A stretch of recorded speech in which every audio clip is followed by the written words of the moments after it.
Dear students, welcome to math class. बच्चों, आज हम इस लेक्चर 12 के माध्यम से आपको एक्सरसाइज 3.2 हमने स्टार्ट करा रखी है।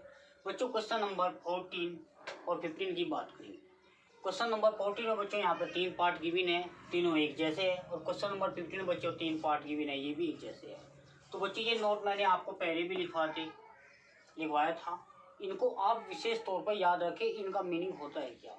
तो इसने बच्चों क्वेश्चन नंबर 14 में 3 पार्ट है बच्चों, कोई एक पार्ट कराएंगे और क्वेश्चन नंबर 15 में कोई एक पार्ट करेंगे। ठीक है बच्चों, तो सभी स्टूडेंट ध्यान देना। क्वेश्चन नंबर 14 बच्चों, क्वेश्चन नंबर 14 को समझने से पहले ये देखना चाहिए कि हमारा क्वेश्चन कहाँ से आया हुआ। तो चैप्टर का नाम है a pair of linear equation of two variable, यानी दो चरों वाले रैखिक समीकरण। तो यहाँ बच्चों हमारे पास के किन मानों के लिए या किस मानों के लिए निम्न में से, निम्न का मतलब बच्चों जो नीचे दिए गए हैं, प्रत्येक समीकरण के अद्वितीय हल है। अद्वितीय हल का मतलब बच्चों उसका कोई ना कोई एक सोल्यूशन है, यूनिक सोल्यूशन। तो बच्चों फर्स्ट पार्ट लेते हैं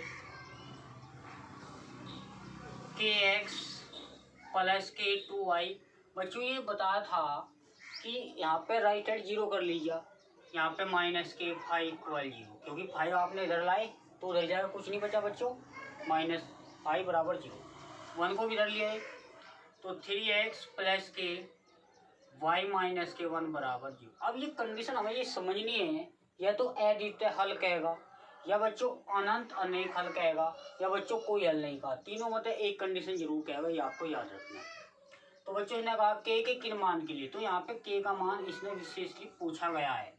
के किन मान के लिए कंडीशन, इससे आप जाहिर करेंगे कि अद्वितीय हल का मतलब यहाँ पे कंडीशन बच्चों फर्स्ट वाली है।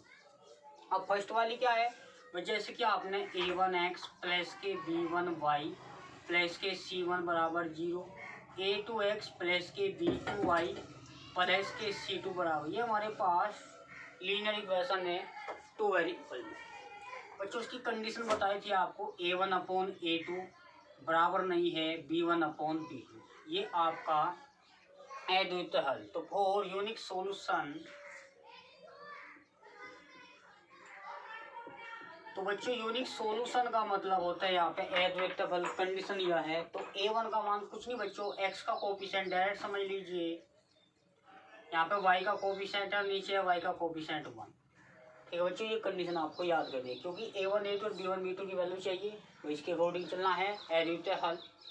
अब हमें k का मान निकालना बच्चों, यहाँ पे नॉट इक्वल है तो कुछ नहीं है, इस क्रॉस मल्टीप्लाई जिसको आप ब्रज गुणन बोल सकते हो, तो k की मल्टीप्लाई करेंगे k, यहाँ पे इक्वल का डज नॉट इक्वल करो। बात एक है बच्चे, यहाँ इक्वल है तब भी इतने काम करना, नॉट इक्वल है तब भी इतने काम करना। तो 3 2 6, तो के किन मानने के लिए, इसका कहा था के किस मानों के लिए अद्वितीय है, जो 6, के का मान 6 नहीं होना चाहिए, उसके लिए अद्वितीय है। ठीक है बच्चों, ये आपका आंसर। तो इस टाइप का क्वेश्चन आपको एग्जाम में देखने को मिलता है। अब जो क्वेश्चन नंबर सेकंड पार्ट है बच्चों, आपको सॉल्व कर लेना है, और क्वेश्चन नंबर थर्ड बच्चों आपको ये भी सॉल्व करना। बेटर ये है कि 3 को आप इधर लाओ, इन क्वेश्चन आप 0 बनाओ तो बेटर है। अब क्वेश्चन नंबर 15 की बात करते हैं।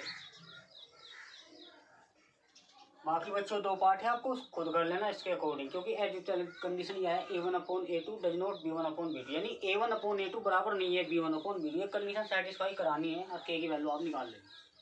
क्वेश्चन 15 बुक से पढ़ेंगे, के किस मान के लिए। सीधी सी बात है, तो के का मान पूछा है रैखिक समीकरण के युग्म। बच्चों युग्म होता है 2 समीकरण से ही युग्म बोलते हैं, 2 समीकरण, युग्म का मतलब पेयर जोड़ा। अपरिमित रूप से अनेक हल होंगे। बच्चों अपरिमित का मतलब अनंत रूप से, बहुत सारे रूप से अनेक हल होंगे। तो यहाँ पे अपरिमित रूप से ये कंडीशन सेटिस्फाई करनी है। ठीक है बच्चों, अगर कोई क्वेश्चन आता है उसमें कोई हल नहीं तो उसमें कंडीशन सेटिस्फाई है। तो यहाँ पे बच्चों कौन सा पार्ट ले सकते हो आप, थर्ड पार्ट क्लियर करो। तो 15 का थर्ड पार्ट बच्चों हम कराते हैं। तो यहाँ पे देख लीजिए, ट्वाइस ऑफ x प्लस के माइनस के 2। तो प्यारे बच्चों y इक्वल, अच्छा एक बात तो बताओ, k को इस साइड ले लीजिए भाई, यहाँ पे 0 रखो, बस एक ही फॉर्मेट बना रखो, साइड में 0 रखो। अगर 0 है ऑलरेडी तो कोई प्रॉब्लम नहीं, जैसे कि यहाँ पे है। अब यहाँ पे 2x साथ में के वाई माइनस के 2 इंटू वाई इक्वल, तो के को इधर लीजिए।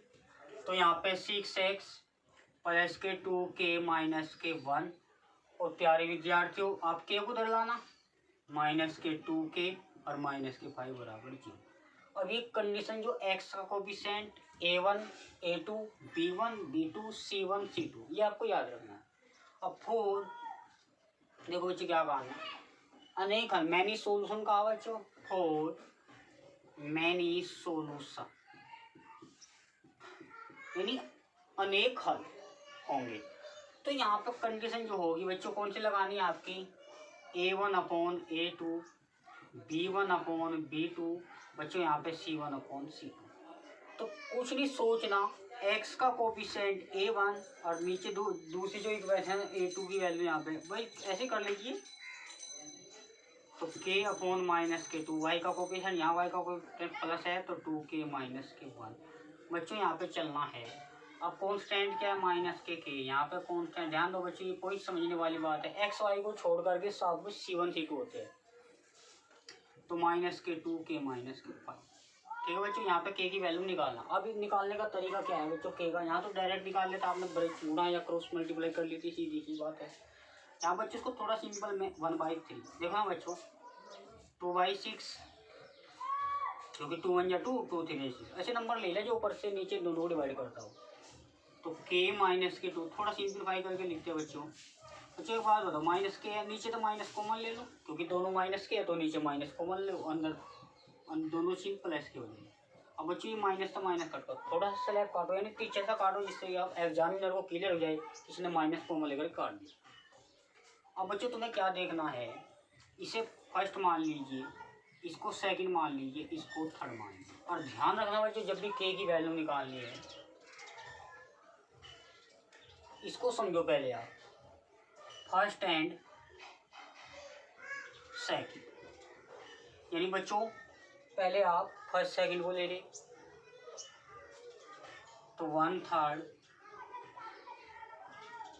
k-2 और 2k-1 या बच्चों सेकंड थर्ड जिसमें भी k है या फर्स्ट थर्ड, ठीक है। यहाँ पे अब यहाँ पे क्रॉस मल्टीप्लाई करो, 3 की मल्टीप्लाई यहाँ पे 1 की मल्टीप्लाई करो बच्चों, 1 पे तो कोई प्रॉब्लम नहीं, 3 की मल्टीप्लाई इसमें भी होगी, इसमें 3k और -3x। अब k वाले एक तरफ ले लो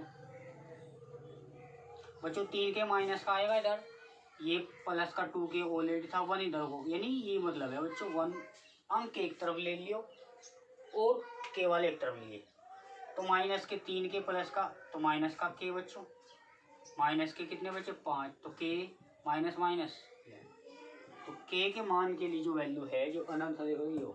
अब बच्चों सेकंड में थर्ड लेना, फर्स्ट थर्ड लिए, फर्स्ट सेकंड लिया तो फर्स्ट थर्ड ले लो,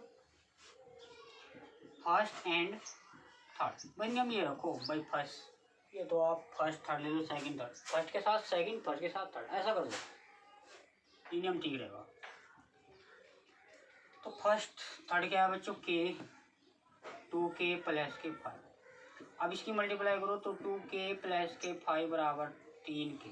बच्चों समझने वाली बात है, 3 के इधर भेज दीजिए तो 5 इधर जाएगा, माइनस का हो जाएगा, तो माइनस का 1 क्योंकि माइनस के 3k प्लस के 2k तो माइनस के k, तो k बराबर कितना बच्चों 5। तो दोनों वैल्यू सेम है, आप कैसे भी कर सकते हो, ठीक है बच्चों। जितने भी क्वेश्चन है आपको फेयर कॉपी पे इनको आप हल करने का प्रयास करते बच्चों। इस क्वेश्चन को कंडीशन याद रखो, देखो जब बच्चों कंडीशन याद कैसे सवाल कर पाओगे, तो इनको साथ साथ पढ़ते रहना, ठीक है बच्चों। और मैंने पहले बताया था साथ साथ बोर्ड की तरह आप अच्छे तरीके से करें, ठीक है बच्चों। आपके 95 अब वो नंबर होने चाहिए। मिलते हैं बच्चों नेक्स्ट।